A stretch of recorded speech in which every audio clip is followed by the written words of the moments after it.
Hello again. I'm here with an example of a rigid body motion, but we want to do kinetic analysis. So here you have this bar, slender rod or a slender bar with a mass of m.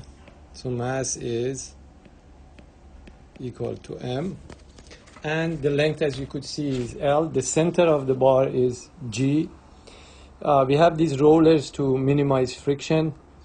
The objective is if we release this guy at this position, so release from rest when the angle here is theta between the bar and the vertical, and this is obviously in a vertical plane.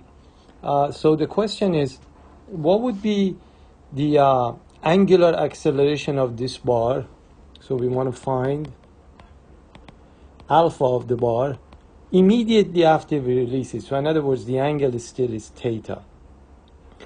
So this problem actually, if there's no friction, so let me write down here that there is no friction involved here, right?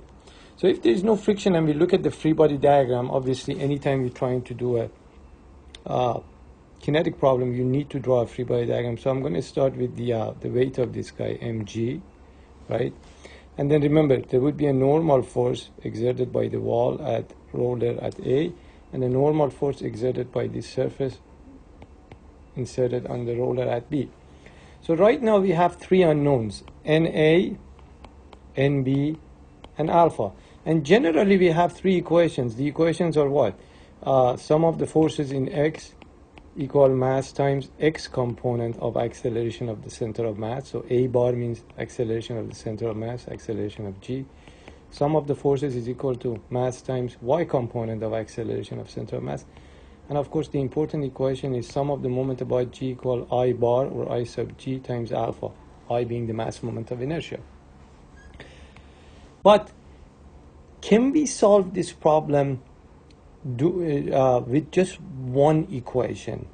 And that's what I want to show you actually. If the objective is to find alpha, and if there is no friction, we can do this.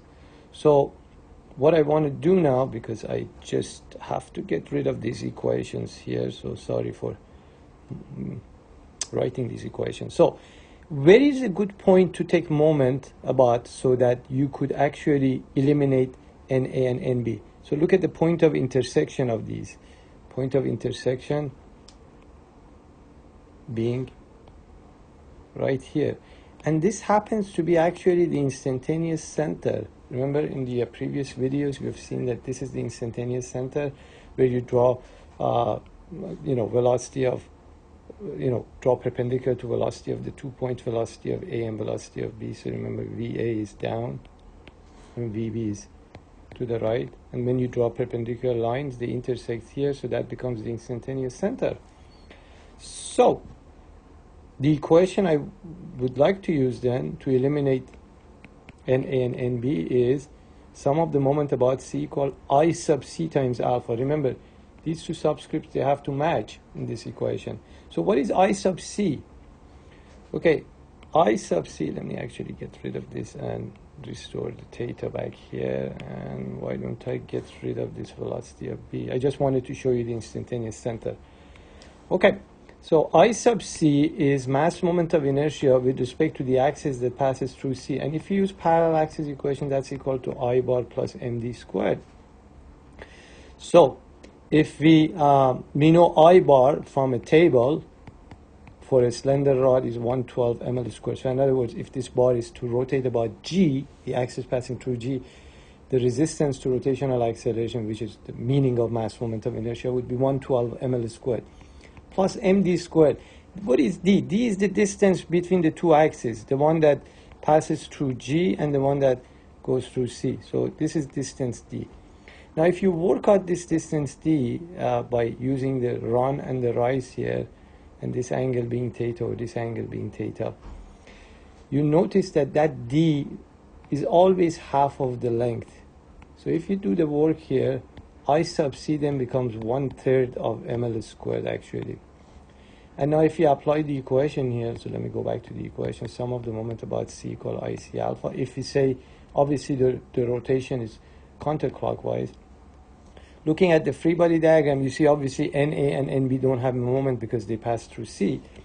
That leaves just mg. So what is the moment of mg about c? That's mg times this distance here, which happens to be L over 2 sine theta, because this angle is theta. And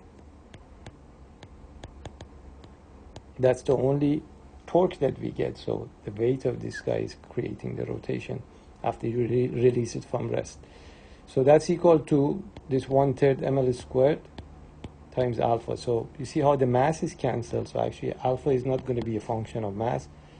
So we end up getting, looks like 3/2 g over L sine theta. So remember, this works only if you release the bar at some angle theta with no angular speed, and there is no friction involved. If there are friction involved, then you have to go through those 3 equations that I showed you earlier. And that requires a lot of kinematics work, because you have to figure out the acceleration of the center of mass, acceleration of g, and that requires you using relative motion analysis. Okay, I hope this video made sense to you, and looking forward to showing you more videos in the future. Thank you for listening and watching.